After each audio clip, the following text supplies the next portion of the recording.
Hello दोस्तों। तो bank के इंटरव्यू के बारे में बात करते हैं। मेरा अभी अभी जस्ट इंटरव्यू देकर मैं आ ही रहा हूँ। भोपाल में मेरा इंटरव्यू था। तो वार्निंग सबसे पहले जो मैं दे दूँ ये कि कास्ट सर्टिफिकेट जो है वो अपना ओरिजिनली जो सेंट्रल लेवल का है वो लेकर आएंगे। स्टेट वाला नहीं चलेगा, वहाँ पे बहुत से लोग को रिजेक्ट कर रहे थे इस बेसिस पे।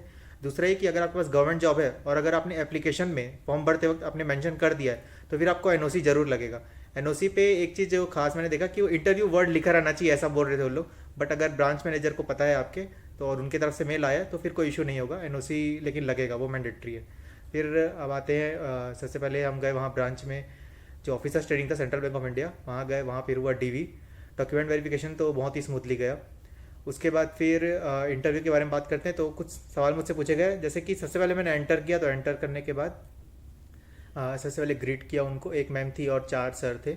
तो उनको ग्रीट किया। ग्रीट करने के बाद वो बोले कि आप, उन्होंने डायरेक्ट क्वेश्चन पूछा कि आपका अकाउंट किस बैंक में है। तो फिर मैं वहीं पे चेयर के पास ही खड़ा था। फिर मैं, मेरे को बैठने के लिए बोले। फिर उसके बाद मैंने जवाब दिया कि यूनियन बैंक ऑफ इंडिया में मेरा अकाउंट है। तो फिर मुझको फिर बोले कि प्रेफरेंस में क्या डाले हो, तो मैंने बताया वही मेरा यूनियन बैंक ऑफ इंडिया वाला ही है। तो उन्होंने पूछा फिर क्योंकि central bank of India officers training था, तो उन्होंने कहा कि फिर इसको सेकंड क्यों। तो मैंने सिर्फ इतना ही कहा कि वैकेंसी बेसिस पे मैंने डाला हुआ है। तो उनके कोई क्रॉस क्वेश्चन नहीं आया। फिर उसके बाद मुझसे बोला बोला बोला गया कि बैंक में आना क्यों चाहते हो। तो आई वॉज लाइक ठीक है कि मैंने एक्सप्लोर किया। 2019 के बाद ग्रेजुएशन हुआ, उसके बाद फिर मैंने एक्सप्लोर किया, मैंने बैंकिंग चूज़ किया। तो मुझे मुझे फैमिली में कौन कौन है, पापा क्या करते हैं, तो मैंने वो सब बताया। पापा भी मेरे बिजनेस करते हैं। तो उन्होंने कहा कि बिजनेस है तो फिर यहाँ क्यों आ रहे हो, आप बैंक में आओ मत, बैंक में प्रेशर ज़्यादा है लाइक। सो मैं कहना, मेरा कहना था कि ये कि मैं अपने पैरों पे खड़ा होना चाहता हूँ। फिर उन्होंने कोई क्रॉस क्वेश्चन नहीं किया। फिर मुझे ईयर गैप के बारे में पूछा गया कि 2019 पास आउट हो, अभी तक आप कर क्या रहे थे।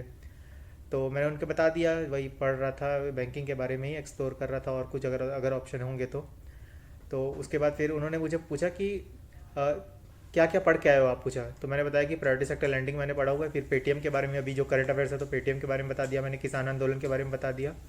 उसके बाद फिर बजट के बारे में भी है, वो भी बता दिया मैंने। तो वो देवर लाइक ठीक है, अब हम क्वेश्चन उसी पे पूछेंगे। तो उन्होंने प्रायोरिटी सेक्टर लैंडिंग से पूछना चालू किया। उसके बाद मुझसे पूरा डिटेल में पूछा। आर्ट सेक्टर के बारे में मैंने बताया। आर्ट सेक्टर में फिर वो अपनी तरफ से पूछ रहे थे कि सोशल इंफ्रास्ट्रक्चर में कितना प्रायोरिटी सेक्टर लैंडिंग है, और रिन्यूएबल एनर्जी में कितना है, एक्सपोर्ट क्रेडिट में कितना है, हाउसिंग में कितना है। तो मैंने वो सब कुछ के गलत कुछ के सही आंसर किए। उसके बाद फिर मुझसे अगला क्वेश्चन जो बाजू में सर थे, उन्होंने मुझे पूछा कि किसान आंदोलन के बारे में पढ़े हो तो बताओ फिर उसको कितने दिन हुए। तो वो तो मैंने बता दिया कि वो मैंने बताया 9 दिन, 9वां दिन बोला मैंने, बट वो एक्चुअली उन्होंने बोला कि 11 दिन, 11वां दिन चल रहा है अभी। तो फिर भी वो सेटिस्फाइड थे, ठीक है कि नियर तो बता पाया। देन उन्हें फिर पेटीएम पेमेंट के बारे में मैंने बताया कि ये पढ़ा है। तो वो बोले कि लेटेस्ट न्यूज़ के बारे में बताओ। तो वो भी मैंने कवर कर दिया। उसके बाद फिर उन्होंने पूछा कि लोन कभी लिया हुआ है बैंक से, तो वो मैंने तो मना कर दिया कि कभी लोन कभी ज़रूरत तो पड़ा नहीं। तो वहाँ भी वो ठीक है, उन्होंने कुछ ज़्यादा कहा नहीं। देन फिर यूनियन बैंक के बारे में मेरे से पूछा गया कि वहाँ उनकी सीएमडी कौन है। तो वो मैं नहीं पता था, तो मैंने सॉरी बोल दिया। उसके बाद फिर उन्होंने फिर पूछा कि आप बैंक को कितना रेटिंग देना चाहेंगे, यूनियन बैंक को। तो मैंने कहा ठीक है 8.5 देना चाहूँगा 10 में से।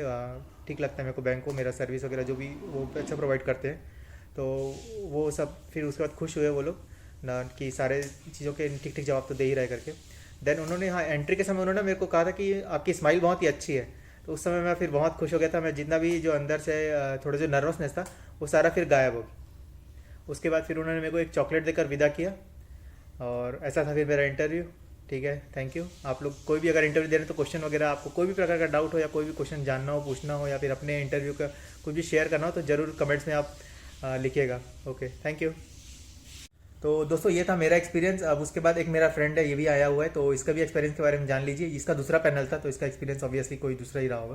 तो ये मेरा दोस्त है निहाल सिंह, इससे इसके बारे में बात करते हैं। तो हमारा आज का एक्सपीरियंस काफ़ी ज़्यादा अच्छा रहा। And you know it's all about your confidence. वो आपका सिर्फ कॉन्फिडेंस लेवल ही चेक करेंगे वहाँ पे, वेदर आप आंसर उस कॉन्फिडेंस के साथ दे पा रहे हैं या नहीं दे पा रहे हैं। और अगर नहीं दे पा रहे हैं तो आप उसे बेसिकली टैकल किस तरीके से कर रहे हैं। एक्चुअली जो मुझे क्वेश्चंस आए हैं, मैं ऑलरेडी बैंक में वर्किंग हूँ, तो मुझे उससे उसके अराउंड रिवॉल्विंग क्वेश्चंस आए हैं। एज वेल एज आपको क्वेश्चंस आएंगे आपके एजुकेशनल जो बैकग्राउंड है उससे रिलेटेड आपके काफ़ी क्वेश्चंस आएंगे। जैसा कि उमेंद्र और मैंने साथ में दोनों ने एसबीआई पीओ को भी इंटरव्यू दिया था, तो नन द सेम इसी के अराउंड आपका इंटरव्यू पूरा रिवॉल्व कर रहा था। तो बेसिकली आपको अपने अंदर कॉन्फिडेंस रखना है और आपका एजुकेशनल बैकग्राउंड वगैरह आपको पूरा स्ट्रांग रखना है। तो ये था मेरे दोस्त का इंटरव्यू। और अब उसके बाद एक चीज़ उन्होंने मुझसे जो पूछा था कि आप इतने साल से प्रिपेयर कर रहे हो बैंक में, तो अभी आपका कुछ हुआ है कि नहीं, आप क्या कर रहे हो? तो उन्हें मैंने बता दिया कि आरआरबी में अभी मेरा पीओ है। तो उन्होंने पूछा कि अच्छा वो कौन सा बैंक है, आरआरबी में आपको कौन सा बैंक मिला? तो छत्तीसगढ़ राज्य ग्रामीण बैंक के बारे में मैंने बता दिया। वो एक क्वेश्चन मैंने बताना भूल गया था मैं। तो ठीक है, okay, thank you guys, all the best आपको भी। तो आपने निहाल सिंह का तो इंटरव्यू के बारे में जान लिया, आपने मेरा यानी हुमेंद्र गुप्ता के इंटरव्यू के बारे में भी जान लिया। अब मेरा एक और दोस्त है आदर्श तिवारी, उसका भी पैनल 1 था, तो उसके भी वो भी इंटरव्यू शेयर करेगा आपसे, इंटरव्यू एक्सपीरियंस। वो भी, हाँ, वो भी मेरे साथ आरआरबी में पीओ प्रोबेशनरी ऑफिसर है छत्तीसगढ़ राज्य ग्रामीण बैंक में। तो he was my companion till the English खत्म हो गया, स्ट्रगल जो भी था उस फेज में ये मेरे साथ रहा है। तो इसके आइए इससे भी इंटरव्यू का एक्सपीरियंस शेयर करेगा ये। हेलो गाइस, मेरा नाम आदर्श तिवारी है। जैसे कि हुमेंद्र ने कहा कि इसका आज IBPS PO का इंटरव्यू था, मेरा भी आज IBPS PO का इंटरव्यू था और मेरा पैनल 1 था, सेम टाइमिंग था 8:30 को रिपोर्टिंग टाइम। तो मेरा जब इंटरव्यू स्टार्ट हुआ तो हुमेंद्र से मैं डीवी करा रहा था, तो मेरा मैं थर्ड नंबर में था मेरा इंटरव्यू। तो सबसे पहले इंटरव्यू मेरा ही ख़त्म हुआ। कुछ नहीं, इंटरव्यू बहुत स्मूथ था। 5 पैनल मेंबर थे, 4M+1F, 4 मेल थे, 1 फीमेल मैम थी।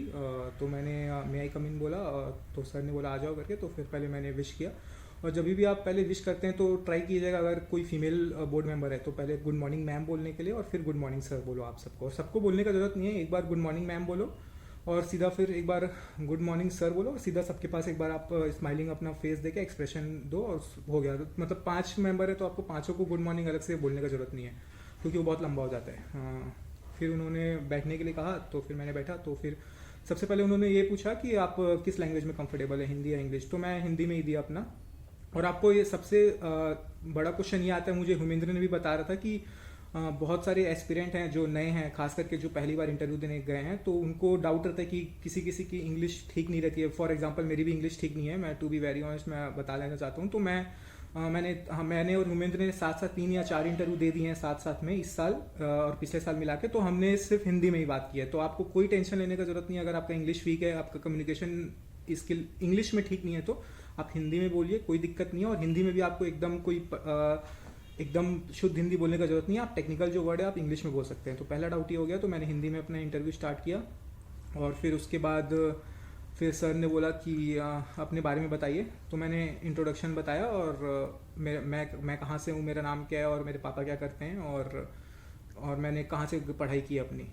उसके बाद फिर सर ने बोला कि बैंकिंग में क्यों आना चाहते हो, जैसे हुमेंद्र को पूछा। तो फिर मैंने बताया कि सर मैंने BSc कंप्लीट किया। तो एक और चीज़ ये है कि मैंने और हुमेंद्र ने पिछले साल भी इंटरव्यू दिया था। तो आपको ना आंसर फैब्रिकेट नहीं करना है, कि अपने आप से आंसर बनाने नहीं है। जो सच है आपको ही बोलना है। भाई बैंकिंग में हम लोग क्यों आ रहे हैं, क्योंकि सबको पता है कि सबका पहला चॉइस नहीं है बैंकिंग। सब ग्रेजुएशन करते हैं, उसके बाद प्लेसमेंट नहीं होता है, तो सब बैंकिंग की प्रिपरेशन करते हैं। तो आपको सीधा सा ये बोल देना है। फॉर एग्जाम्पल लास्ट ईयर मैंने फैब्रिकेट करके आंसर बताया था, तो उन्होंने ग्रिल कर दिया था पूरा मेरे को। इस बार मैंने सच सच बता दिया, सर कॉलेज में प्लेसमेंट नहीं आया था और मेरे पास कोई ऑप्शन नहीं था। तो मैं SSC का भी एग्जाम दिया, तो SSC का मेरे को स्कोर उतना अच्छा नहीं आ रहा था। तो फिर बैंकिंग में मैंने किया, तो बैंकिंग में एग्जाम निकलने स्टार्ट हो गए। तो आपको ये करना है। तो उन्होंने मेरे से कोई काउंटर क्वेश्चन नहीं किया है। ये बात आप याद रखिएगा कि कभी भी आप अगर ऑनेस्ट रहेंगे अपने आंसर को लेके, जो वैलिड रीज़न है उसमें आपको कभी ग्रिल नहीं किया जाएगा, ठीक है। तो ये हो गया एक। हाँ, उसके बाद सर सेटिस्फाई थे। सर ने फिर ग्रिल किया कि आप कौन कौन से स्किल सीखे हो करके अपने ग्रेजुएशन के दौरान। तो आपको वही सब बताना है, जो आपने स्किल एक्वायर किया वही सब बता देना। आप लोग कोई फेकोलॉजी मत करना। अगर आप फेक करोगे तो उन लोग 30-35 साल एक्सपीरियंस वाले हैं, उन लोग आपको पकड़ लेंगे सीधा और आपको सीधा ग्रिल करना स्टार्ट कर देंगे। तो इसीलिए जो अगर नई भी स्किल सीखो तो बता दो नहीं है करके। फिर उसके बाद सर ने कहा कि आपके 3 स्ट्रेंथ बताओ करके। तो मैंने बता दिया जो भी मैंने प्रिपेयर करके गया था। उसके बाद सर ने पास किया क्वेश्चन। तो एक सर जो उनके लेफ्ट हैंड साइड में थे, उन्होंने बोला कि स्कीमिंग क्या होता है करके। तो मेरे को आता था लेकिन मैं श्योर नहीं था। तो मैं बोला सॉरी सर करके। तो बोले अच्छा ये बता दो कि किससे रिलेटेड है। तो मेरे को इतना पता था कि साइबर फ्रॉड से रिलेटेड है, तो मैंने बता दिया। तो वो सेटिस्फाई दिखे उनके एक्सप्रेशन से कि बोले ठीक है करके। फिर वो पास किए दूसरे सर को। तो वो बोले कि आधार के बारे में आप क्या जानते हो। तो मैंने आधार के बारे में बताया। तो फिर वो रैपिड फायर जैसे स्टार्ट हो गया कि कब लॉन्च हुआ था। तो फिर मैंने बता दिया। फिर उसके फाउंडर कौन थे, तो उनका नाम नहीं पता था। मैं बोला सर मेरे को इनका नाम नहीं पता है, लेकिन वो बेंगलोर कर्नाटक से आते हैं। तो बोले अच्छा ठीक है, लेकिन आपको नाम पता रहना चाहिए। मैं बोला सर मैं जाके अभी फाइंड आउट करूँगा करके। बोले ठीक है, वो कर्नाटक से ही आते हैं। फिर उसके बाद फिर चेयरमैन सर के पास ट्रांसफ़र हुआ। फिर चेयरमैन सर ने यही पूछा कि अगर आप वही फिर बोलने लग गए कि अगर आप 4 साल पहले स्किल एक्वायर करते, अच्छा आप अभी स्किल कोई एक्वायर करना चाहते हो तो आप बीएससी कंप्यूटर साइंस की हो तो आप कौन कौन सी स्किल एक्वायर कर सकते हो। तो मैं बोल दिया कि सर मैंने C++ और पाइथन की पढ़ाई की है तो मैं कोडिंग कर सकता हूँ और क्या बोलते हैं प्रोग्रामिंग लैंग्वेज सीख सकता हूँ। तो बोले हाँ वेरी गुड, ये सब कर सकते हो आप। तो फिर आप बोले कि लाइफ में एक पर्टिकुलर स्किल रहना चाहिए तो आप ट्राई करना आगे का। मैं बोला ठीक है सर डेफिनेटली। फिर एक सर के पास हुआ जो राइट हैंड साइड में थे, वो बेसिकली ऑब्जर्व कर रहे थे मेरा बॉडी लैंग्वेज। तो उन्होंने कहा कि आपकी हॉबी बताओ। तो मेरा हॉबी थोड़ा अलग था, थोड़ा मेरा हॉबी है जियो पॉलिटिक्स और इंटरनेशनल रिलेशन से रिलेटेड वीडियोज़ और न्यूज़ देखना, पढ़ना उसके बारे में।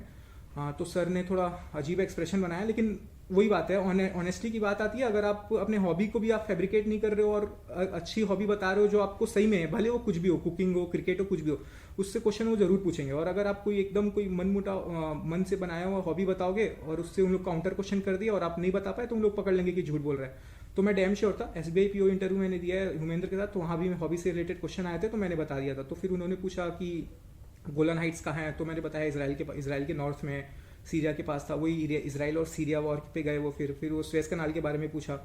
फिर उसके बाद सर ने बोला कि वेरी गुड करके, आपका जियो पॉलिटिक्स का नॉलेज बहुत अच्छा है और आप काम और कंपोजर से आंसर किए हो करके। फिर उसके बाद सर को पास किया, चेयरमैन सर को। तो वैसे 8-9 मिनट हो गए थे। फिर चेयरमैन सर ने बोला कि मैं जो आपको फीडबैक दिया वो पॉजिटिव फीडबैक की तरह लेना, उसमें हम लोग आपको जज नहीं कर रहे थे कि बहुत कॉमन चीज़ है ये इंडिया में कि बहुत लोग स्किल नहीं सीखते। तो इसके बाद हुआ कि तो मैंने बोल दिया कि सर हाँ एब्सोल्युटली सर, मैं इसको पॉजिटिव फीडबैक के लिए की तरह जा रहा हूँ और ये बहुत प्रीशियस मोमेंट है मेरे लिए कि आज बहुत अच्छा फीडबैक मिला है मेरे को अपनी लाइफ के बारे में, क्योंकि मैंने कभी इसके बारे में सोचा नहीं था। तो बोले चलो अच्छा वेरी गुड करके। तो फिर मेरा हो गया इंटरव्यू ऐसे ही, और उसके बाद उन्होंने ऑल द बेस्ट बोला, मैंने थैंक यू करके मैं बाहर आ गया। तो मोटा मोटी यही है कि आपको ऑनेस्ट रहना है।